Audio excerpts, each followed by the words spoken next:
cada campo o fuerza son distorsiones de la lattice. Es así como él interpreta los campos y las fuerzas para atarlo con la física, ligarlo con la física. Por ejemplo, la fuerza gravitacional, la fuerza de interacción, la fuerza electromagnética. A estas fuerzas se las llama, y las va a llamar él, bandas sintérgicas. Y entre paréntesis aclara, muy importantes para entender la existencia de los niveles de consciencia, ya que cada nivel se asocia con una banda. Acabo esta paginita.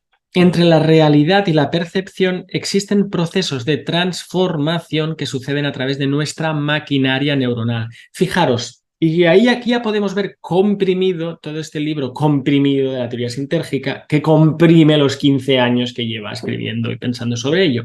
Que es que primero habla de el espacio, la estructura del espacio, y a continuación va a hablar de la estructura de nuestro cerebro. Y saltando ahora a la organización de este libro, ¿verdad? Que tiene 7 capítulos y un epílogo.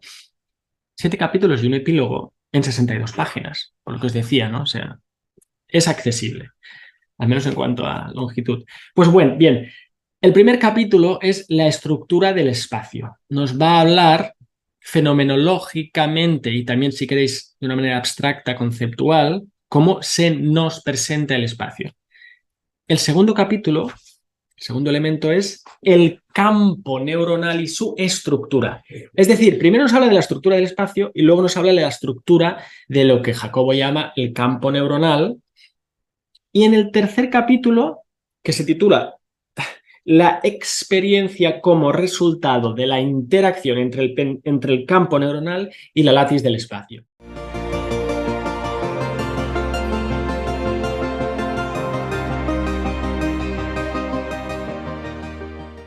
Hola a todos. Después de la introducción de hace un par de semanas, bueno, vamos a empezar a leer a Jacobo. Y hoy, como os dije, vamos a tratar el libro La teoría sintérgica, que está escrito, si no me equivoco, en el 91, o sea que nos vamos atrás, hacia el final. Como sabéis, Jacobo desapareció en el 94 y desde el 70 y pico, ¿verdad?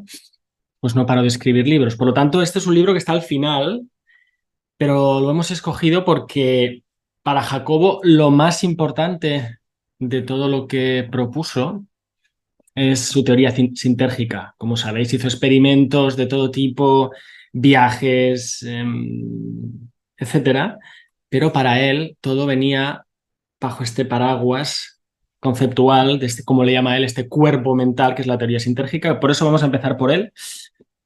Y antes de que se me olvide, o sea, hoy hablaremos del libro La teoría sintérgica y la semana siguiente o en la siguiente edición, el siguiente vídeo que grabe, vamos a hablar de la creación de la experiencia de este libro, ¿vale? Y luego creo que nos vamos a ir, vamos a hacer estos dos, lo digo para que no se me olvide, y luego vamos a ir a la batalla por el templo y a la fuerza vital del cielo anterior. O sea, que vamos a hacer dos de teoría y luego dos curiosamente autobiográficos. Bien, dicho esto, os recuerdo que leyendo a Jacobo no trata de profundizar ni en sus estudios científicos, incluso como veremos hoy, ni profundizar en su teoría y tratar los conceptos con mucha precisión y buscarle, como decimos, los 3 pies al gato, ni incluso discutir las implicaciones filosóficas. Eso lo podemos hacer en otra ocasión. Esto va, como decía, de, ¿no?, que cuando uno entra a una cocina, pues oler los alimentos o degustar todos estos platos que él nos dejó durante más de 20 años, con el propósito de que, como os decía el primer día, tanto hablar de Jacobo, bueno, habrá que leerlo. Habrá que leerlo porque para algo escribió, ¿no? Y eso es lo que estoy haciendo aquí. Básicamente, espolear a que leáis, a que le leáis. Por lo tanto, si en 5 minutos ya os aburro, pero este vídeo os incita a que vayáis a encontrar su libro y lo leáis, y como os decía también el otro día, no hay que torturarse, no hay que decir, bueno, es que tengo que pasar por todo. No, lo abrís y la página el capítulo que os llame la atención, podéis empezar por el final, podéis parar, pero que vayamos teniendo, pues eso, primera mano, experiencia de primera mano de lo que dijo Jacobo. O sea, que es es animaros a que leáis Luego, como sabéis, los libros algunos se pueden comprar, otros quizás se editen y estén disponibles. Y luego hay un montón de audiolibros en YouTube, etcétera. Gente que ha leído los libros en voz alta y los ha grabado y también puede ser útil para aquellos que no encontráis los libros o que prefiráis, pues en vez de cogeros un cafecito o un té y poneros a leer, pues bueno, pues escucharlo mientras estáis en el coche o mientras estáis cocinando. Aunque, bueno, mmm, yo sigo prefiriendo el viejo método de papel y boli. Bien, dicho esto, vamos con la teoría sintérgica, que como os decía, está escrito en el 91 y esto parecen datos absurdos, pero bueno, a mí me orienta. Y son solo 62 páginas. Bueno, depende de la edición, depende si contáis las referencias o el apéndice que tiene en este caso este libro, que habla sobre el tiempo, el apéndice, pero son solo 62 páginas. Y esto ya nos dice algo de cómo Jacobo abordaba su escritura. Porque, como os voy a leer ahora, os voy a leer la primera página del libro, un resumen donde cuenta qué está haciendo Jacobo, pero aquí nos va a contar su teoría en un estadio que él considera ya no perfecta, porque ninguna teoría está acabada, pero sí como si fuera un organismo, pues ya después de estos 15 años, ¿verdad? Que dice el que se dedicó a desarrollarla, pues ahora ya la puede contar como un todo más o menos sólido. Son solo 62 páginas. Es decir, él es directo, él empieza, cuenta los conceptos, sus neologismos, sus palabras que él ha inventado para, para transmitir sus ideas, pero no nos va a machacar con un libro de 500 páginas sobre su teoría, que podría hacerlo y sería también maravilloso, ¿no? Y como veremos en algunos otros libros anteriores, como El espacio y la consciencia, creo, bueno, ahí se puede pasar fácilmente cientos de páginas hablándonos del espacio, ¿no? Aquí lo va a hacer brevemente. Yo no sé si es una decisión estratégica, pero es muy práctico porque, veréis, hay capítulos que son 3 páginas o 6 páginas. Es decir, que no hay excusa para no meterse. Vamos a ver qué dice. Y claro, leyendo a Jacobo habrá que leerle, no solo que os cuente lo que yo he leído de él, ¿no? Él dice en la primera página del libro directamente, que es antes de la introducción. El autor dedicó 15 años a la creación y desarrollo de un novedoso cuerpo mental que denominó la teoría sintérgica. 15 años, esto es lo que os decía, ¿no? Y eso se va a ir viendo cuando además luego hilemos y vayamos para atrás y veamos sus historias, sus cuentos, sus monográficos científicos, pues ahí vamos a ir viendo, ¿verdad?, estos elementos de esta teoría, cómo se van encontrando y ensamblando. Bien, dedicó 15 años. El término sintergia es un neologismo derivado de las palabras síntesis y energía. La presente obra intenta explicar dicha teoría. Y sigue, dice, la estructura del espacio aparece como vacío e invisible para nuestra percepción. Sin embargo, cada punto del espacio contiene la información total del resto de los puntos. Esto es muy jacobiano, es decir, no greenbergiano. En la segunda frase, en el segundo párrafo, ya la primera frase ya tienes que parar, ¿no? Es decir, a ver, ¿qué me acaba de decir? Cada punto del espacio contiene la información total del resto de los puntos. Aquí nos va a hablar, y nos lo dirá luego, en otras palabras, del modelo holográfico, que además él conoció a Carl Pribram o Pribramo, como se quiera pronunciar, ¿verdad? Y creo que lo conoció cuando estaba en Nueva York con Roy, en el laboratorio de Roy. Bueno, es la idea holográfica. Vamos a ver que cada punto del espacio contiene la información total del resto de los puntos. Esto es una aseveración ya de partida fuerte, ¿verdad? Y luego él remata, y esto lo vamos a ver también, él dice lo que él percibe o piensa o siente que son las cosas, pero luego pues lo lleva, como veréis, a distintas tradiciones, incluyendo la mecánica cuántica. Y aquí dice, la mecánica cuántica llama a este fenómeno lattice. La lattice, contiene la información de todo el universo en cada punto. Bueno, pero fijaros, el punto de partida, al menos tal y como está presentado aquí, de la teoría sintérgica es hablar de la estructura del espacio.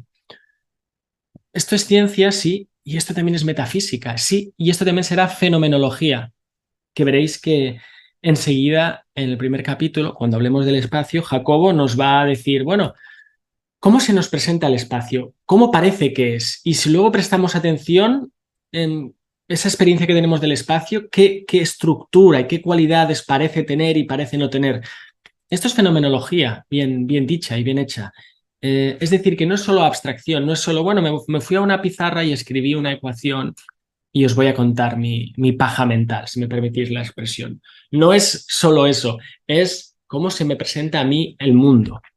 O sea que, y aquí me voy a ir yendo y viniendo, Jacobo, y lo veremos, y lo hemos visto ya, yo me atrevería a decir algo que igual a algunos greenbergianos no les puede gustar y a otros igual les gusta. Jacobo escribe una especie de ciencia ficción verdadera,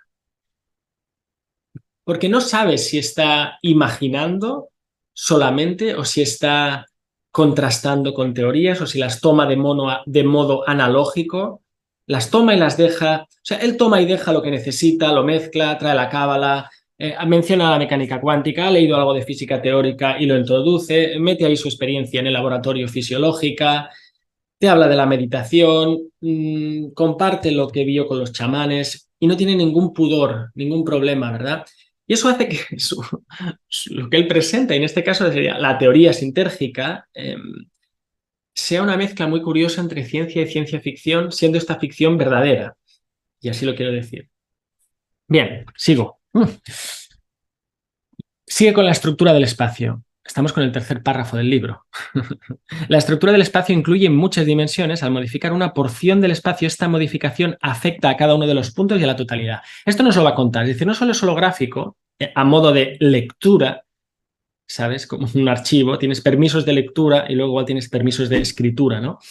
Sino que también tú modificando en un punto del espacio de esta lattice, se modifica el resto. Es decir, que está holográfica, pero también interconectada a modo de información. Y esto es problemático si pensamos también desde el punto de vista de la física, el entrelazamiento, que como sabéis, el año pasado, en 2022, se dio el premio Nobel por los experimentos que parece que han cerrado todos los posibles loopholes que se llaman, es decir, problemillas de interpretación que no quedan, cabos sueltos sería mejor, ¿no? Bueno, los ha atado todos los cabos sueltos y ya parece que la no localidad es real y bien real, científicamente, ¿verdad?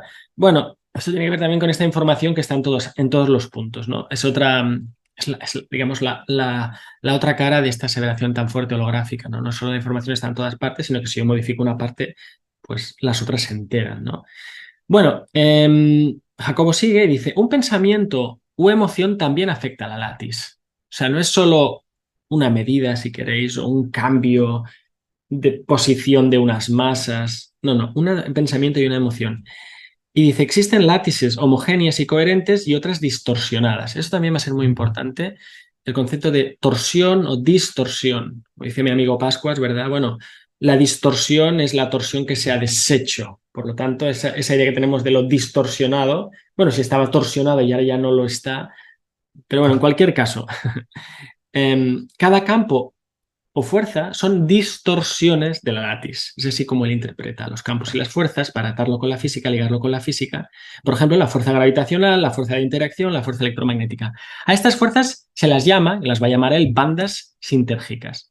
Entre paréntesis aclara, muy importantes para entender la existencia de los niveles de consciencia, ya que cada nivel se asocia con una banda. Acabo esta paginita.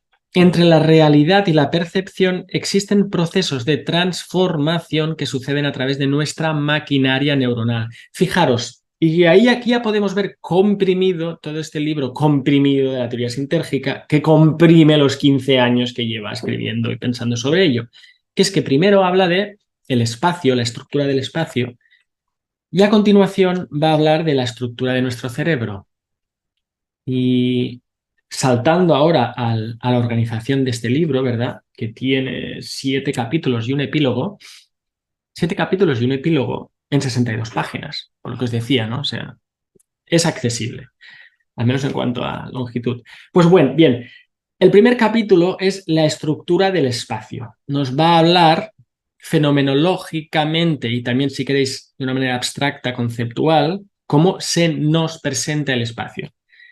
El segundo capítulo, el segundo elemento es el campo neuronal y su estructura. Es decir, primero nos habla de la estructura del espacio y luego nos habla de la estructura de lo que Jacobo llama el campo neuronal.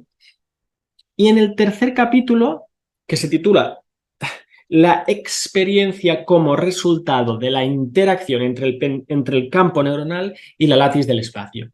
Es decir, que aquí ya vamos a ir poniendo sobre la mesa, ¿verdad? Los, estos bonitos juguetes, estos objetos, ¿no?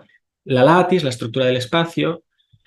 Luego nos contará la relación de esa latis con el campo neuronal y luego cómo en su interacción, y aquí nos hablará de interferencia, superposición, este lenguaje, esto es muy interesante, analógico, no tanto digital, no de computación de ceros y unos, sino casi como dos ondas en un estanque, ¿verdad? Que llega un momento que en superposición crean un tercer objeto, si queréis, que es la experiencia. Y por eso os decía que el siguiente libro que vamos a tratar es este, ¿no? Cómo se crea la experiencia. A mí no me gusta mucho la palabra creación de la experiencia, yo creo que la experiencia es algo primordial, pero en cualquier caso, ¿de dónde surge la experiencia? Que de hecho, esto lo leeremos ahora mismo, para Jacobo esta es la pregunta que le ocupó toda la vida, ¿no? ¿De dónde surge la experiencia? Bueno, pues su manera de teorizar, y esa es la teoría sintérgica, es que la experiencia surge de esta interacción entre la estructura del espacio, la latiz y el campo neuronal. O sea que en el primer capítulo nos va a contar lo del espacio, en el segundo lo neuronal y en el tercero esta experiencia como resultado de la interacción. Si solo tenéis tiempo o ganas, leeros esos 3 capítulos, que me hace que esté aquí haciendo yo propaganda de la editorial. Leer, leer, leer. Pero que, os digo, son 27 páginas, contando la portada. 27 páginas. Es decir, dejaros un rato de Facebook, de leer chorradas en los muros de Facebook, gilipolleces, lo puedo decir así, y leeros 27 páginas. Coño. Bien. Los 3 primeros capítulos, ya que estoy hablando del índice, el cuarto se llama Los orbitales de la consciencia, y aquí Jacobo también va a estar jugando con esta tensión entre lo discreto y lo continuo, ¿verdad? Lo cuántico, palabra cuántica, mecánica cuántica, que de hecho no se le debería llamar mecánica, por cierto, porque esto viene de la mecánica clásica y como no les cuadraba la mecánica clásica, pues le llamaron mecánica cuántica, pero es que precisamente la mecánica cuántica lo que viene a decir es que la noción de mecanismo se ha ido al garete. Pero bueno, la palabra cuántica, dejando de lado la palabra mecánica, tiene que ver con estas observaciones que los paquetitos de energía tenían un factor de, digamos, iban por paquetitos. Es decir, según qué procesos físicos fundamentales, pues tú no hay cambio, es decir, no tengo céntimos. Tiene que ser, aquí en Europa, pues te tengo que dar 1 euro. No te puedo dar un euro, 1,20 céntimos, no tengo céntimos, ¿no? Bien, pues aquí nos va a hablar de los orbitales de la consciencia, nos va a hablar de estos saltos, estos orbitales, y también de su naturaleza continua, pero también discreta según se nos presentan. En el capítulo quinto, el factor de direccionalidad nos va a hablar de alguna forma cómo dirigimos nuestra atención y se va a preguntar si hace falta algún elemento más, teniendo la latis, si queréis, y el campo neuronal y su interacción y la experiencia que eso genera, si nos hace falta algún elemento más para explicar o para dar cuenta de que podemos enfocar nuestra atención. Esa sería una manera más psicológica de decirlo. A él le llama factor de direccionalidad. Fijaros aquí que casi en cada uno de los capítulos ya estamos encontrando sus palabras, ¿no? La latis en el primero, el campo neuronal y el hipercampo, etcétera, en el segundo, orbitales que toma prestado, pero él lo utiliza en su propio significado. El factor de direccionalidad, comillas, también es una palabra que utiliza Jacobo en su teoría. Bien, y luego el capítulo sexto habla de observador y la individualidad. Bueno, esto os lo digo porque el 1 al 3 son los básicos y del 4 al 6 pues son estas cuestiones que hay que ir apuntando una vez se ha expuesto la teoría básica. El capítulo 7 para mí es muy importante, es súper breve, 4 páginas, pero ahí él es donde echa la vista atrás y dice, bueno, a la luz de lo que os he contado, fijaros ahora cómo cuadra la meditación autoelusiva. Fijaros ahora cómo cuadra este otro libro que obviamente ya trataremos, la psicofisiología del poder. Y el atractor extraño y el factor de direccionalidad no solo en el individuo, sino en un colectivo, ¿no? Y en este capítulo 7, que son 4 páginas, dice, y por cierto, fijaros cómo todo esto cuadra dentro de los experimentos que estaba haciendo en mi laboratorio, ¿no? Y allí nos habla de la coherencia en los cerebros, en cada cerebro y entre dos cerebros y cómo una coherencia parece afectar a la otra, al otro cerebro, un cerebro con más coherencia. Luego también nos habla allí, por supuesto, del potencial transferido, ¿verdad? Y también de la visión extraocular y algún otro experimento que llevó a cabo. Pero ahora, al final del libro, a la luz de lo que ha contado. Es decir, todos esos experimentos, podríamos decir, rarísimos, punteros, y hoy en día todavía tabú, bueno, pues en este marco, que es lo que son las teorías, en este marco, esas fotos tienen cabida todas. O sea que uno puede ver a Jacobo como, si queréis, un experimentador que luego le dio soporte a lo que encontró, o como un teórico que luego se dedicó a buscar comprobaciones de su teoría. Y aquí podríamos criticar si alguna vez buscó refutaciones de su teoría. Y esto nos llevaría también a una larga discusión, porque hay que ver, a veces las teorías cuando son nuevas no hay que buscar refutarlas, sino dotarlas un poco de músculo, ¿no? Haciendo la metáfora de un organismo. Pero cuando un chavalín acaba de nacer, pues no lo mandas a la guerra, al ejército, ni a trabajar, ¿verdad? O sea, primero le nutres, ¿no? Lo digo porque muchas veces cuando se propone una teoría nueva, que por ser nueva normalmente rompe con lo anterior, enseguida vienen los dogmáticos de turno a refutarla, ¿no? Pero bueno, está creciendo una flor, no la pises aún, ¿no? Pero también se podría decir, pasados los años, bueno, ¿cómo se podría confrontar esta teoría con los datos buscando experimentos? Pues al menos que la pulan, que la limen, que le den un poco de fricción, no simplemente buscar aquellos experimentos que la validen, sino más aquellos que los refuten. Y esto además es relevante hoy en 2023 porque está habiendo todas estas colaboraciones, ¿cómo es la traducción? Adversariales, adversarial collaborations, en el estudio de las teorías de la conciencia. Y bueno, este tema también nos podría ocupar un montón porque tiene que ver con mucho dinero que se da para hacer experimentos que permitan em, contrastar, refutar teorías de la conciencia. Bien, finalmente el libro acaba con un epílogo que va sobre la unidad, apéndice sobre el tiempo y bibliografía, que os comento ya para que no se me olvide, y así ya hemos hecho el repaso del índice, ¿verdad? Los 3 capítulos importantes que os he dicho, los 3 que vienen luego sobre otros factores como los orbitales, la direccionalidad, etcétera. El séptimo, donde lo liga con todo su trabajo experimental anterior, el epílogo, el apéndice y la bibliografía. Ok, bibliografía. Porque yo soy un friki, cuando recibo un libro, lo primero que hago es mirar la bibliografía. Ese es mi sesgo académico, pero me interesa mucho saber qué ha leído el autor. Esto es como un poco saber de dónde viene, ¿no? O yo qué sé, como cuando conoces a alguien y dices, bueno, ¿y qué tal tu familia, no? ¿Y dónde has nacido? ¿Y qué hacían tus padres? Pues esto es un poquito lo mismo. ¿Qué ha leído Jacobo? Y curiosamente, y eso creo que es bueno, que no tiene esa deformación profesional, pues bueno, la bibliografía de este libro, para empezar, no es muy larga. O sea, no te machaca con 300 referencias, que a mí me encanta cuando eso sucede. Pero básicamente, fijaros, tenemos un libro sobre conceptos de física moderna, pero luego tenemos la doctrina secreta de Blavatsky. El siguiente libro que cita es de Carlos Castaneda.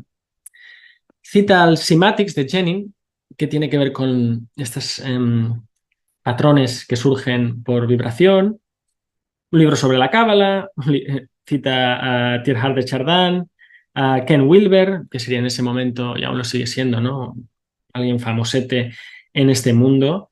O sea que y luego se cita a él un montón de veces, sobre todo esos estudios de los que os decía que habla el capítulo 7, pero hay muchas más referencias. Es decir, fijaros, un poco de Cábala, un poco de Castaneda, un poco de Cymatics. Y luego, muy interesante también, en la bibliografía, tiene varias comunicaciones personales. Eso se solía hacer antes, ahora ya no tanto, ¿no? Tú hablabas con alguien y alguien te sugería, te daba una idea, te comentaba algo y tú lo ponías en fulanito de tal. Por ejemplo, tiene Carl Pribram, Comunicación Personal, 1986, ¿no? Y tiene pues varias comunicaciones personales. Y no hay más, no hay más. Esta es la bibliografía. ¿Por qué lo has comentado, Alex? Bueno, pues a mí me interesa. Ok, acabo de leer la primera página del libro, no os preocupéis, no voy a leer las 60 y pico páginas. Como os decía, primera parte del espacio, segunda parte nos estaba diciendo que entre la realidad y la percepción existen procesos de transformación que suceden a través de nuestra maquinaria neuronal, y esto nos señala que intervenimos en la creación de la realidad perceptual activamente y que no estamos desligados ni de los objetos ni de los seres vivos. Muy importante esta palabra, no estamos desligados. Esto a mí me toca muy de cerca en mis investigaciones sobre la mente extendida y hasta qué punto cuando estamos viendo un objeto, ¿verdad?, que está ahí fuera, pues básicamente somos como una cueva platónica dentro de la cabeza donde nos llegan los impactos del mundo y nosotros los recomponemos, o realmente con nuestra visión o con nuestra mente estamos ligados con eso que estamos viendo. La realidad es una, pero la dividimos con fronteras de separación que dependen del nivel de conciencia en el cual funcionamos y no de la realidad en sí. Para acceder a la realidad como es, deberíamos colocarnos en la conciencia de unidad, borrar nuestros filtros, importantísima esta palabra, nuestra historia personal y nuestros condicionamientos. Aquí me suena, sí. Aquí ya veis que de repente nos está hablando de fenomenología del espacio, luego parece que habla de neurociencia y ahora dices de qué nos está hablando, ¿verdad? De unidad, de filtros, de condicionamientos, algo más, si queréis, que tiene que ver más con la meditación o lo espiritual. Lo que percibimos es una creación humana limitada. Bien, y la última frase de esta primera página resumen: el nivel de conciencia de cada persona determina la realidad que percibimos. Solo cuando nos convirtamos en la latis misma, be water, my friend, solo cuando nos convirtamos en la latis misma percibiremos la realidad tal como es, encaminándonos hacia la conciencia unidad. Yo diré conciencia, Jacobo escribe conciencia en México y aquí en España también a gente le gusta decir conciencia, pero para mí la conciencia sin ese tiene que ver más con algo con lo moral, y conciencia con la experiencia subjetiva. Pero bueno, fijaros, esta es la primera página. Bien, voy a comentaros ahora qué voy a hacer. ¿Cuánto tiempo llevo? Llevo un ratito, ¿no? Pero bueno, ya os lo he planteado, ya os he dicho que vamos a ver la próxima semana, ya os he planteado cómo va este libro, ya os he invitado varias veces a que lo leáis, os he dicho qué hay en él, qué hay en él, que podéis encontrar.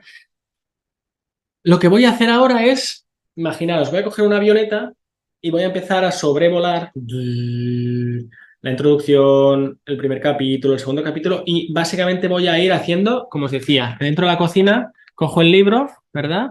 Y vamos a coger los platos y os voy a ir diciendo a mí a qué me huelen. Y así, si hay algo que os interesa muchísimo, digo, pues me voy directamente al capítulo tercero, porque eso que acabas de decir, Alex, que acaba de decir Jacobo, me interesa muchísimo.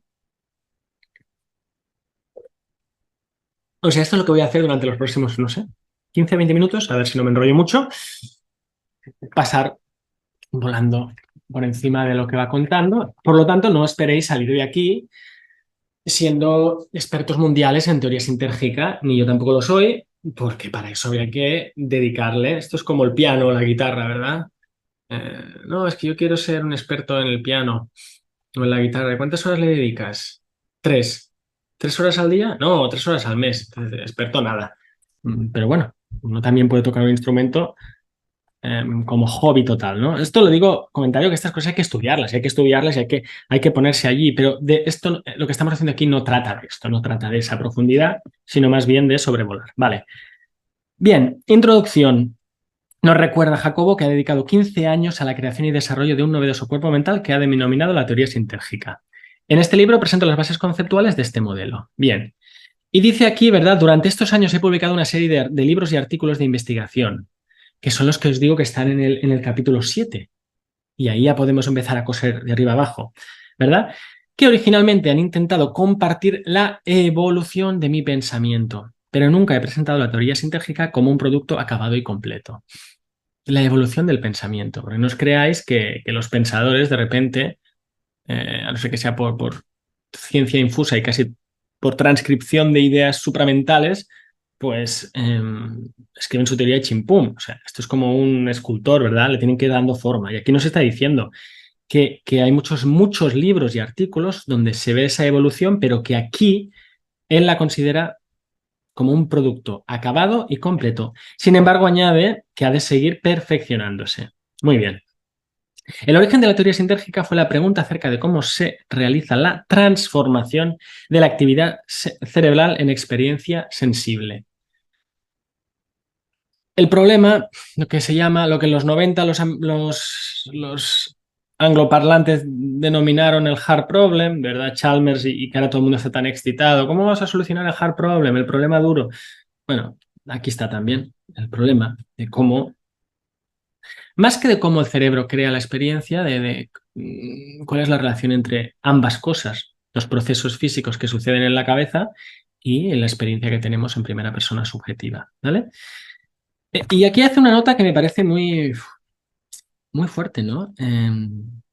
Muy potente y muy iluminadora, ¿no? Esa pregunta me intrigó y asombró en un nivel tan profundo de mi ser, escribe, que decidí dedicarme íntegramente a explorar la posibilidad de explicar esta aparición. O sea, esto es una confesión de vocación, ¿verdad? O sea, esa pregunta le cautivó tanto que decidió dedicarse íntegramente. ¿Y cómo? La siguiente frase también es muy reveladora. ¿Cómo? Utilizando cualquier herramienta útil, utilizando cualquier herramienta útil, desde la investigación neurofisiológica pura hasta los estudios chamánicos y místicos. Como decimos aquí en España, nos le caen los anillos. Es decir, tiene que coger esta herramienta tal, tiene que echar mano de la física de partículas, pum. Comenta algo que ha leído sobre la Biblia, lo mete. Y lo vamos a ver aquí en el libro, si lo leéis, porque tanto te está hablando, o sea, en un párrafo te está hablando de la organización del cerebro y al siguiente te suelta una frase bíblica directamente, ¿no? Y luego te hace una mención a lo que dicen los chamanes y a continuación, pues te habla del yoga hindú. Pues Jacobo es así. Bien, y además añade que todas estas herramientas o estas visiones o estas áreas del conocimiento humano pues son en apariencia disímiles e incluso contradictorias entre sí, pero que a la luz de la pregunta que me planteé me han parecido complementarias y mutuamente enriquecedoras. Bueno, este es el verdadero pluralismo que tanto echamos en falta, ¿verdad? Hoy en día, donde tienes que ceñirte a un discurso y en el momento en el que mencionas ya no solo una tradición de otra cultura, sino que te sales de tu disciplina, que ya no hablas como biólogo molecular, sino como biólogo del desarrollo, o como psicólogo, o como físico. Aquí ya las cosas, pues imagínate si echas mano, como dice aquí, de esta manera estudios y concepciones de la mecánica cuántica contemporánea, aproximaciones psicofisiológicas, elementos de la mística judía y cristiana, desarrollos del budismo, del yoga hindú y las vivencias de los chamanes mexicanos han aportado las piezas de un vital y fascinante juego de avalorios, pone él entre comillas, juego de avalorios. Muy bien, esta es la intro. Ya nos avisa y nos confiesa, ¿no? De dónde viene y para qué ha hecho esto, no solo por qué. Capítulo 1, la estructura del espacio. Vamos a ver. Recordar que estas series la estoy empezando y no tengo yo muy claro esta avioneta cuánto tiempo tiene que sobrevolar los capítulos para no cansaros, ¿vale? Pero bueno, como podéis darle al pause podéis... no me voy a enterar. Mira, ¿qué habla aquí otra vez? Aquí nos vuelve a hablar de que el espacio parece vacío. Y esta es la fenomenología tan linda, ¿no? El espacio, bueno, está lleno de cosas, pero al mismo tiempo que está lleno de cosas, es como que está vacío, si no, no podríamos poner las cosas dentro. Aunque sepamos que, por ejemplo, ahora entre la pantalla y yo, aunque parece que no hay nada, puedo mover mi mano, hay aire, y encima, pues por ahí pasan todo tipo de ondas, etcétera, ¿no? Pero el espacio se nos parece o aparece vacío, pero él dice que eso es solo aparentemente. Entonces ahí empieza a hablar del espacio y nos da, insisto, no hace falta tener nociones de física avanzada, porque él nos va a hacer fenomenología y nos va a decir, fijaros, cuando vemos a través de un pequeño orificio hecho en una hoja de papel, podemos percibir un cielo estrellado de miles de millones de kilómetros de extensión. Lo que percibimos es la información contenida en el espacio del orificio. Esta serie de experiencias que son accesibles a todos podemos hacer. De repente, ¿cómo es posible? ¿No? Yo miro por aquí las estrellas y aquí en este agujerito parece que llega la información de un espacio gigante, ¿no? Y esa experiencia barra analogía la utiliza para empezar a convencernos, persuadirnos, o por lo menos comunicar su idea de que probablemente cada punto del espacio pueda contenerlo todo. Nos habla de la latis, otra vez. La latis, enrejado o celosía, debe poseer una capacidad de inclusión informacional colosal, que permite contener toda la información del universo en cada uno de sus puntos. También nos habla, esto es precioso, de los indios guaraníes y de las telas bordadas. Aquí nuestra preciosa Caro, pues ya nos lo ha contado alguna vez, ¿verdad? Telas bordadas. la tela que representa el espacio la fabrican haciendo incidir en cada punto de la misma los hilos del resto. Aquí pasa a hablar de esta cantidad de información a la capacidad vibracional. Nos empieza a hablar de la capacidad vibracional y nos empieza a hablar de la lattice como superconductora de múltiples dimensiones sin zonas de continuidad con una capacidad vibracional colosal y una organización de convergencia total en cualquiera de sus puntos. Notar que cuando miro para abajo y leo, no voy a decir cito, comillas, comillas, no es lo que digo yo, estoy diciendo lo que dice Jacobo. Pero fijaros aquí, ¿no? Ya nos ha hablado de la lattice como una matriz superconductora de múltiples dimensiones, sin zonas de discontinuidad, con capacidad vibracional colosal y una organización de convergencia total en cualquiera de sus puntos. Muy bien. Otra de las características de la lattice es la capacidad de modificar su propia estructura en diferentes escalas temporales. Y aquí hace un pequeño inciso que a la luz de la filosofía de proceso de hoy en día es precioso, ¿no? De la misma forma, una roca es una distorsión de la lattice con mayor duración que la flama de una vela. Esta idea de que todo es proceso en el fondo y que la diferencia entre una vela o si queréis un río y una roca, pues es que una dura más que la otra, o que una tiene una persistencia como proceso mayor que la otra, pero que en el fondo todos son procesos. También nos habla de la recurrencia de la lattice, ¿verdad? Características. Voy a saltar, nos habla de los objetos lejanos, así como nos ha hablado de cuando miro por un agujerito. Pues, ¿qué diferencia? Y esto lo hacía también mi filósofo favorito, Henry Bergson, ¿no? Precisamente en un libro en el que habla sobre el tiempo y el espacio, que se llama Ensayo sobre los datos inmediatos de la consciencia, que fue su tesis doctoral, ahí nos habla, ¿no? Del movimiento de los objetos, por qué un objeto que veo pequeño digo que está lejos, y por qué cuando se acerca lo veo aparentemente como más grande o no. O sea, que aquí nos habla del movimiento relativo, del tamaño relativo, de los objetos lejanos. Y aquí también ya nos empieza a dar nociones casi de metafísica, donde dice el polo mayor, fijaros esta expresión, el polo mayor, no palo, el polo mayor de la sintergia, el polo de mayor sintergia de la lattice posee una estructura máxima de coherencia, densidad informacional, convergencia, homogeneidad, no pudiendo detectarse en él ni cambios gravitacionales ni objetos discretos. La lattice más pura es eso. ¿Cuál es la lattice más impura o el polo de baja sintergia?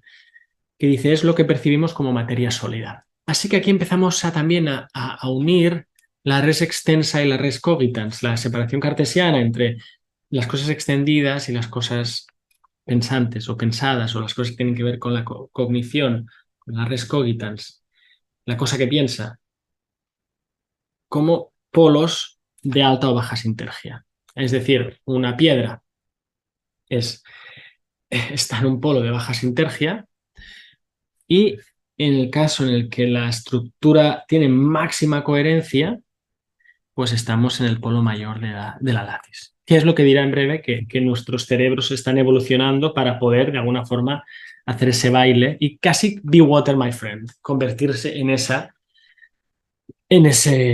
polo de máxima sintergia. Bien, sigo contando más cosas del espacio. Luego, aquí también lo tengo que decir, Jacobo es ambicioso y atrevido, porque luego aquí habla de las bandas discretas de esta organización de la lattice y sin más, pues dice, pues esto corresponde con la fuerza gravitacional, la interacción débil, la fuerte y la electromagnética, que como sabéis son las 4 fuerzas fundamentales de la física. Pero bueno, él no es físico y no pasa nada, pero ahí está, ¿no? O sea, él mete la física como otra vez amparada debajo de estas bandas físicas de la lattice.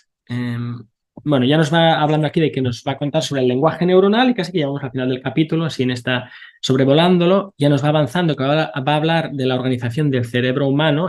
Dice que la propia organización del cerebro humano es un modelo de la lattice. Y esto suena, ¿no?, aquello de a imagen y semejanza, casi como la lattice hizo al cerebro a su imagen y semejanza. Lo vamos a ver enseguida. Dice, de hecho, pero este modelo todavía no llega a ser idéntico al territorio que quiere representar, que utiliza también esta metáfora del mapa y el territorio, ¿verdad? Únicamente cuando nos convirtamos en la lattice misma estaremos en posibilidad de percibir la realidad tal y como existe y tal y como es en sí. Aquí podríamos decir si esto es kantiano o no, ¿verdad? ¿Cuál es la metafísica? La realidad es una ilusión, ¿qué es lo que percibimos? ¿Qué es lo que no percibimos? ¿Tendremos alguna vez acceso directo o ya lo tenemos? Pero ahí lo dejo. La latis es el último nivel de la realidad. Luego dice que no debe dejar en la mente del lector, y de hecho esto lo tratará en los últimos capítulos, ¿verdad? Sí, o la impresión de que la latis es el último nivel de realidad o de que no existe nada fuera de la realidad de la latis. Creo que Jacobo dice que sí, pero esto ya son otras palabras, ¿no? O sea, no es todo latis, no es todo latis. Luego añade, los físicos utilizan una herramienta matemática sofisticada y una serie de experimentos propios a su disciplina para arribar a las conclusiones que le está exponiendo aquí. Las mismas conclusiones se pueden conquistar, juego con las palabras, utilizando, como aquí he hecho, el análisis basado en la fenomenología de la percepción humana y de otros organismos. ¿Verdad? Ya te está diciendo, sí, los físicos lo hacen así, yo no lo voy a hacer así, yo lo voy a hacer de otra manera, con la fenomenología. Que la fenomenología es lo que os contaba, ¿no? Cómo se ven los objetos a distintas distancias, qué pasa si miro, cómo se me aparece el espacio, a mi experiencia. Una experiencia que no es cualquier cosa, es esta experiencia educada que permite darse cuenta de la estructura de la propia experiencia. Capítulo número 2. Vamos a ver. Bueno, es que estos son importantes. Aquí están las bases, ¿verdad? Las bases de la latis, que nos ha hablado de ella, y ahora el campo neuronal. Y dice, el cerebro humano actual aparece en la naturaleza después de millones de intentos evolutivos por crear una estructura orgánica capaz de experimentar y decodificar. Decodificar es una palabra que a mí no me gusta, pero porque es muy informacional de las tecnologías de los ordenadores, venía muy marcada por el espíritu de los tiempos, ¿verdad? Como si hubiera un código. Pero bueno, una estructura orgánica capaz de experimentar y decodificar el mayor número posible de bandas sintérgicas. O sea que aquí te está diciendo ya que el cerebro es ese órgano que la evolución ha empujado a poder acceder a esas bandas sintérgicas de la latis, de mayor coherencia. De hecho, dice, la solución ideada, entre comillas, para lograr esta portentosa hazaña implicó la invención, entre comillas, de una maquinaria neuronal capaz de mimetizar la estructura fundamental de la latis, lo que os decía, ¿no? Be water, my friend. El cerebro surgió de la misma latis. Esto es precioso. Aquí, o sea, Jacobo a veces suena técnico y a veces suena como un verdadero literato, ¿no? El cerebro surgió de la misma latis como si ésta, en su excelsa y absoluta unidad, hubiese deseado crear un modelo de sí misma en el cual pudiera reflejarse y así resolver su infinita soledad.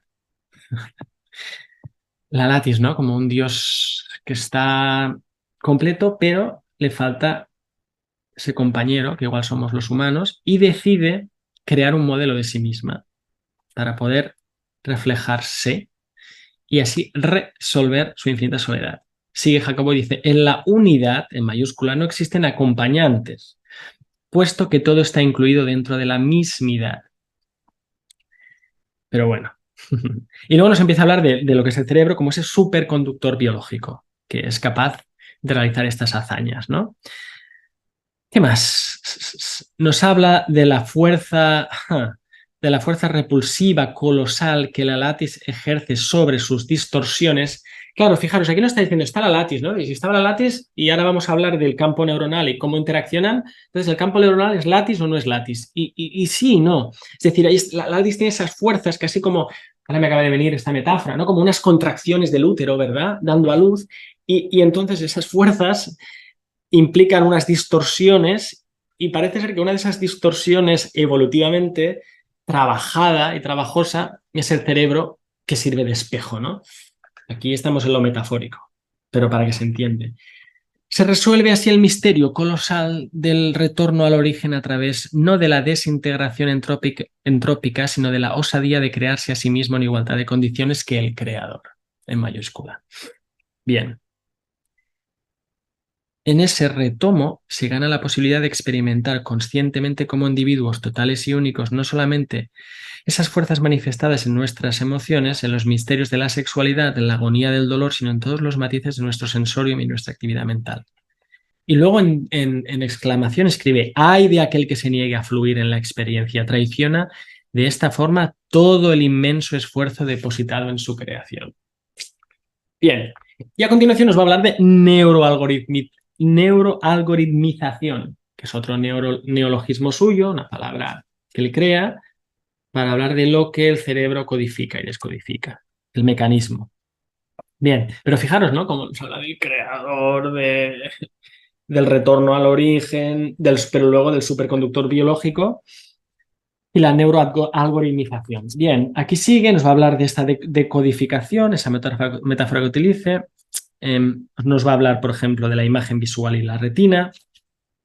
Y luego, en negrita, nos va a poner una serie de puntos que hablan de la similitud entre la estructura de la latis y la organización del cerebro. Recordad lo que os decía, ¿no? La estructura de la latis, y luego está la organización del cerebro, y luego resulta que van a la par en muchas cosas. ¿Cuáles son esas cosas, esos aspectos? Bueno, pues aquí os los enumero rápidamente. Hay una convergencia informacional en cada uno de sus puntos, está la cuestión de la modificación, en todo momento existe actividad neuronal en un cerebro vivo, aún durante el sueño. O sea, aquí está hablando de las propiedades que tienen, ¿no? Por ello no existen discontinuidades de vacío ni de actividad cerebral, ¿verdad? La latis muestra una plasticidad colosal y el cerebro también, y también habla de la duración temporal variable en nuestra percepción del presente, pero también en partículas con una vida media, desde la de un protón o un neutrón, la otra vez ligando, ¿verdad? Bueno, pensamiento verdaderamente holístico, ¿no? Que tanto te habla de la experiencia subjetiva como de las partículas fundamentales, bien, como del cerebro. Más similitudes entre estas dos organizaciones de la latis y la estructura de la latis y la organización cerebral, bueno, también habla de niveles de coherencia. También habla de la ausencia de isomorfismos, eso sí lo veremos si da tiempo. Habla de las bandas sintérgicas, que son continuas internamente, pero discretas, digamos, de banda a banda. Bien, el campo neuronal y su estructura, nos habla de la estructura del cerebro, lo que él llama la macrodistorsión hipercompleja de la teoría sintérgica, la denomino campo neuronal, aquí hay muchas palabrejas, pero bueno, esta distorsión macro hipercompleja es el campo neuronal, ¿vale? Bien, insiste que es analógico, no digital, habla de coherencia otra vez, de frecuencias, de estructura, de recurrencia, de organización, y finalmente, porque si no voy demasiado lento, y para eso os lo leéis, ¿verdad?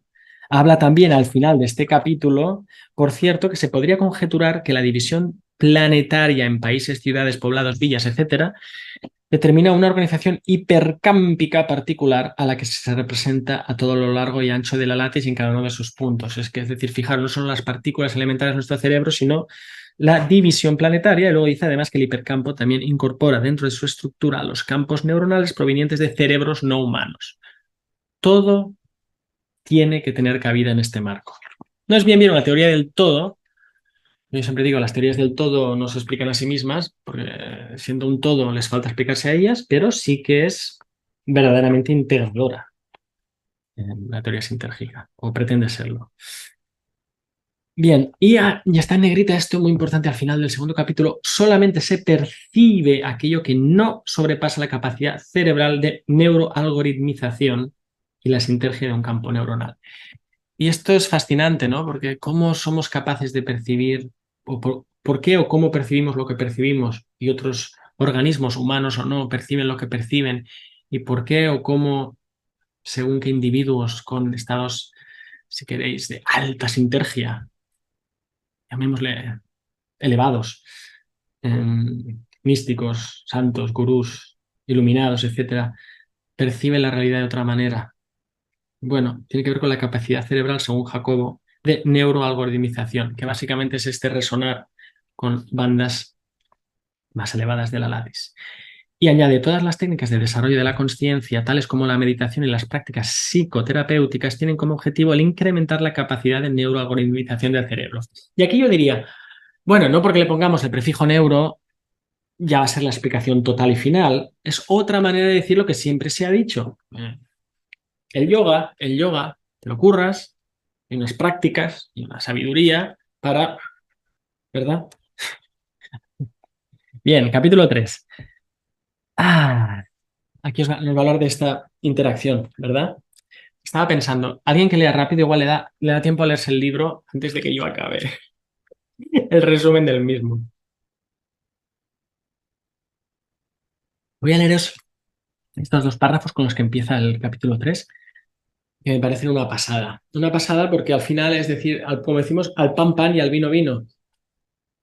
Dice Jacobo, fijaros qué lucidez tan directa y tan, no sé si avanzada a sus tiempos. Yo creo que más bien ahora estamos un poco retrasados, ¿no? O sea, es como que no sé si antes eran tan listos o ahora nos hemos vuelto bastante lerdos con tanta tontería, ¿verdad? Pero dice, paradójicamente, a partir de que el hombre adjudicó a la materia el papel que le correspondía a la conciencia como origen de todas las cosas, perdió la posibilidad de explicar su propia existencia cuando su motivación era precisamente el entenderla.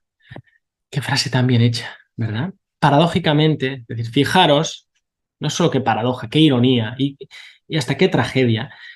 A partir de que el hombre adjudicó a la materia el papel que le correspondía a la conciencia, que yo diría que esto fue hace 400 años, ¿verdad? Cuando Galileo y otros dijeron, bueno, están las cualidades primarias y las secundarias.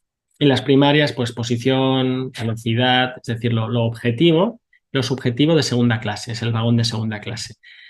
Es decir, se invirtió, ¿verdad? Se tomó a la materia como lo primordial cuando le correspondía a la conciencia como origen de todas las cosas, dijo Santiago. Bueno, en ese momento, en esa decisión que primero fue una decisión heurística, estratégica, si queréis, que luego se convirtió en metafísica y luego ya costó mucho, es como cuando te dejan oye, tú puedes cultivar este terreno y luego llevas tantos años cultivándolo que te crees que es tuyo, ¿no? Y ya la cosa se complica. Bueno, pues perdió la posibilidad de explicar su propia experiencia. Y además su motivación era precisamente el entenderla.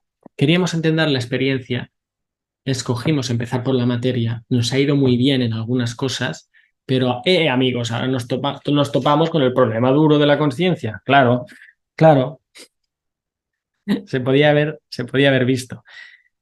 Sigue, no es posible comprender la experiencia sensible adjudicando su emergencia a un campo energético o a la interacción de varios campos inanimados, a menos que de hecho es lo que Jacobo pretende hacer, pero a menos que la dicotomía materia-conciencia se unifique y se postule a la conciencia y no a la materia como primer dato y punto de partida. Totalmente de acuerdo, ¿verdad? Y esto tiene eco con el resurgir, el renacimiento del panpsiquismo, que es esta idea filosófica que todo, de alguna manera, está hecho de mente, tiene mente. Que la mente no es, como dice mi amigo y escritor valenciano Juan Arnao, no es un invitado tardío a la fiesta de la evolución. No es algo que de repente por una serie fortuita de accidentes, casi como si por casualidad la lámpara de Aladino se cae, se frota por casualidad y aparece, sino que es el primer dato, el punto de partida, y ahí volvemos a una fenomenología pura y de verdad, ¿no? Es decir, empezamos con la experiencia. Y con mi experiencia yo describo que veo objetos materiales, pero decir que ellos estaban primero es faltar a la verdad, porque primero está mi experiencia, que es lo que me permite describirlos, ¿no? O sea que está de actualidad totalmente, aunque los materialistas que siempre nos han vendido como decimos en español, susto o muerte, ¿verdad? Susto o muerte. Coño, susto, porque no voy a elegir muerte, ¿no? Pues nos proponen materialismo o dualismo. Como el dualismo es para lerdos, ¿verdad? Pues haber escogido el dualismo, ¿no? Pues no, escogerás materialismo. Bueno, ese dilema ya por fin es un trilema o hay más opciones incluso, y una de ellas es el panpsiquismo, de la que aquí habla Jacobo pues hace ya más de 20 años. Bien, desde este punto de vista, la conciencia es un atributo propio de la latis. Bueno, sigue, habla de la vivencia directa, del desarrollo evolutivo, menciona a Teilhard de Chardin, el punto omega, el atractor extraño del futuro ideal del hipercampo, el atractor extraño del futuro ideal del hipercampo. No entrar en ello. Ja. Mira, y de repente, ¿verdad? Otra vez, un momento Greenberg, patrocinado por Momentos Greenberg, escribe. Se antoja pensar que el hombre decidió voluntariamente perder el paraíso de la unidad inconsciente con la latis para ganar el paraíso de la unidad consciente con la misma latis. En esta pérdida y ganancia, Dios actuó como cómplice por su deseo de ser acompañado por alguien de su misma osadía y altura. Brutal. Bien. Luego nos habla de la duración del presente, ¿verdad? Del procesamiento. Fíjate, ahora un párrafo nos habla del procesamiento de 50 milisegundos que posee una duración del presente mayor que un sonido activado, ¿no? Datos neurofisiológicos y también de psicofísica, ¿verdad? Y el siguiente párrafo dice, de esta forma, a medida que avanza, nuevas bandas sintérgicas son incorporadas a una conciencia cada vez más expandida, cumpliéndose así el dictum y el propósito divino primario de lo que podría ser el primer mandamiento de la nueva era. El primer mandamiento de la nueva era. O sea, em, solo esta frase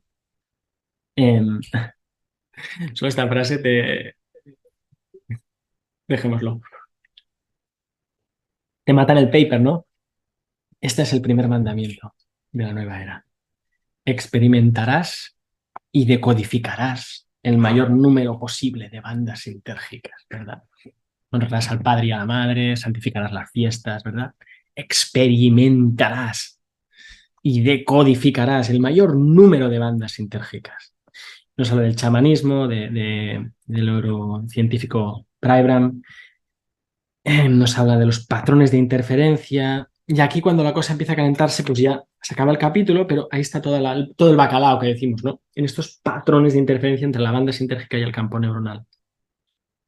Y luego al final, en negrita, nos avisa que existe algo fuera de la existencia de la latis y aún de los dos hipercampos. Y este algo es el observador. Bien, ahora ya pasamos al capítulo 4, que voy a ir mucho más rápido, ¿vale? Porque el 1, 2, 3, y fijaros que querríamos más, y ya hablaremos más aquí y en otras ocasiones, nos ha planteado, ¿verdad? La latis, el cerebro y su interacción. En el 4 nos habla de los orbitales, que por cierto también tiene un artículo sobre los orbitales de la consciencia. Y nos dice básicamente que la consciencia es una y permea toda manifestación, pero que el ser humano delimita y la focaliza. Y de ahí resulta su división en niveles. Y por cierto, yo creo que esto está totalmente tomado de la teoría cuántica, porque tú tienes una ecuación, la ecuación de Schrödinger, que es continua, pero cuando tú impones unas condiciones de contorno para solucionar un problema de cómo lo que sea, ¿no? El electrón, ¿no?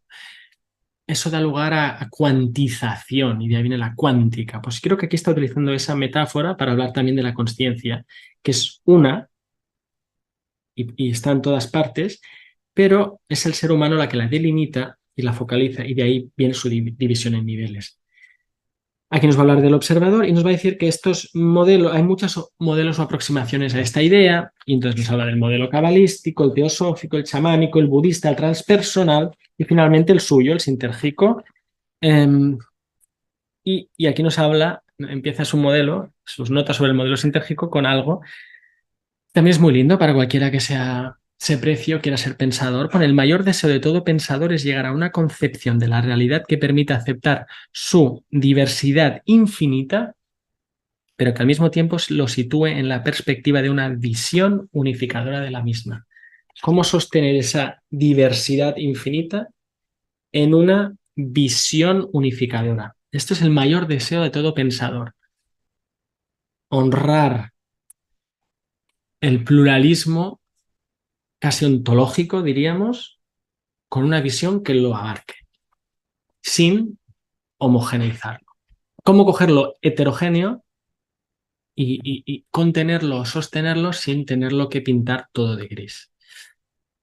Bien, y eso es lo que él dice que trata del modelo sintérgico, pretende lograr este ambicioso propósito. Bien. Aquí nos repite o nos insiste en los niveles de conciencia, las distorsiones, la imagen visual, la organización de la latis y ya nos va hablando de la conciencia de unidad. La imagen se ve a sí misma y el sonido se oye a sí mismo, que parecen coanes, ¿verdad? Y entramos ya en el capítulo 5, ya os digo que son capítulos muy breves, y aquí nos habla del factor de direccionalidad, que tiene que ver con, bueno, si esta condición de ubicuidad, estar en todas partes, dice, ¿no? Debe cumplirse para el campo neuronal, pero desde este punto, insiste, la experiencia no tiene por qué estar localizada. No tendría por qué aparecer localizada en alguna zona particular del universo. Entonces dice, en general podemos concebir la existencia de tres localizaciones principales de la experiencia. Es la pregunta, ¿no?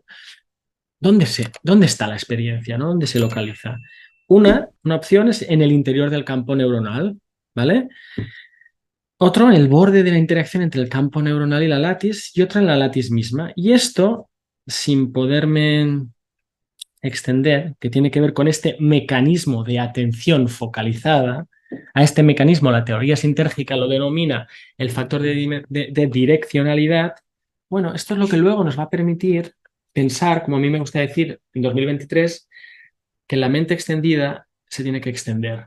Es decir, cuando vemos un objeto, cuando experimentamos, percibimos un objeto, lo estamos viendo dentro de la cabeza. Cuando vemos el cielo está dentro de nuestra cabeza o nuestra mente está como así, por así decirlo, y diciéndolo, tocando el cielo. Bien, aquí nos habla también un poco de la cábala. No voy a entrar más. Capítulo 6. El observador y la individualidad. Bueno, si está, a modo de resumen, si está la latis, está el campo neuronal, está su interacción, pero hay algo más que es el observador, pero luego está la conciencia una y única, ¿no?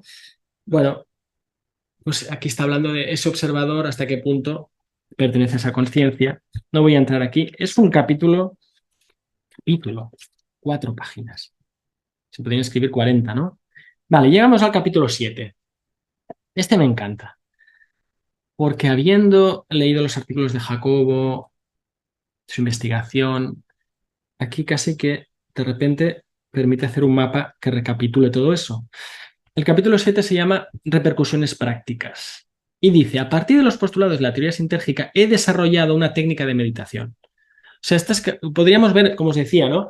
Que hay una técnica, unos experimentos, y que luego esto le pone un marco, o que tenía un marco donde ha ido colocando y creando todo esto, ¿no? Y ahí tenemos la técnica de la meditación autoalusiva, publicada en 1987, ¿no? Y también, segundo producto, ¿no?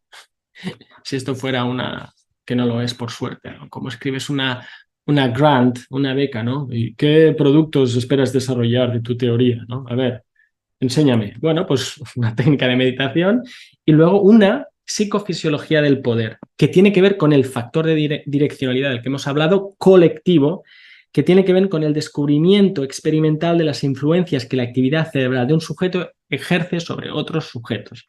Es decir, que esto del leadership, del liderazgo y tal, no es solo, pues yo qué sé, no se impone solo a base de jerarquía y palabrería, sino que hay algo neuronal que tiene que ver con esta coherencia y con esta correlación interhemisférica que modifica la correlación de un compañero, dice él, atrayéndolo hacia su propio nivel. Esto es interesante, parece como estos principios esotéricos, que es lo contrario de que aquí los iguales se atraen en vez de repelerse, ¿no?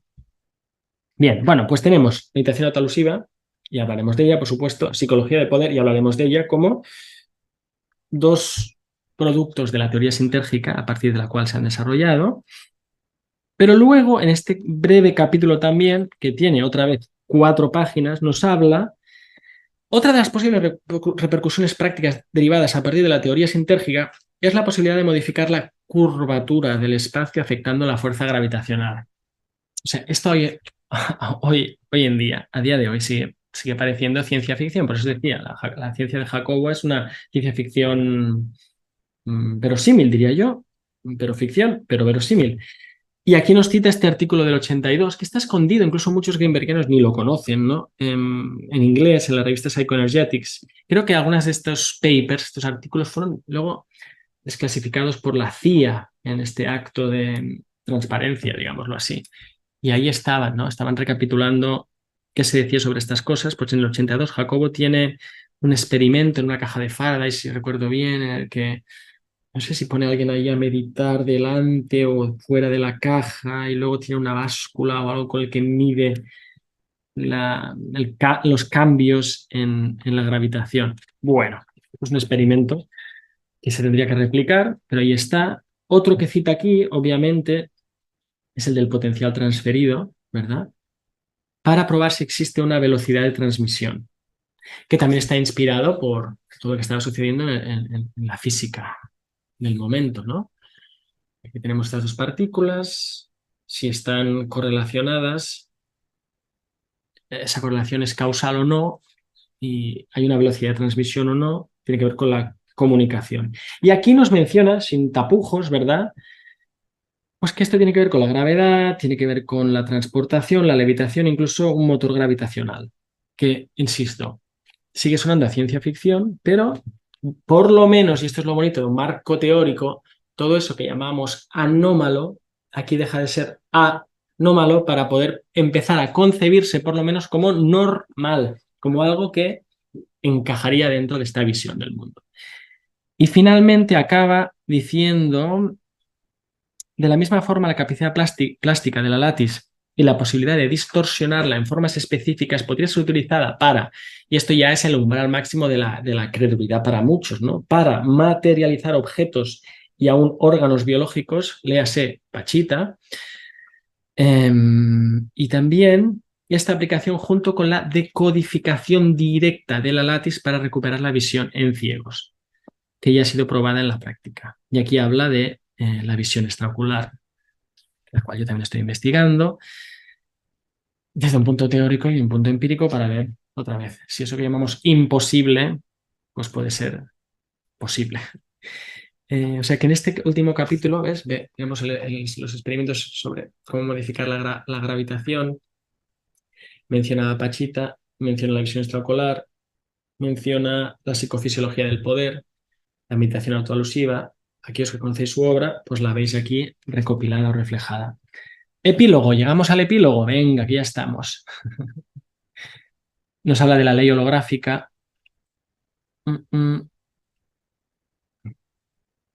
Bueno, repite algunos de los palabras, ¿verdad? Los conceptos: neuroalgoritmización, campo neuronal, hipercampo.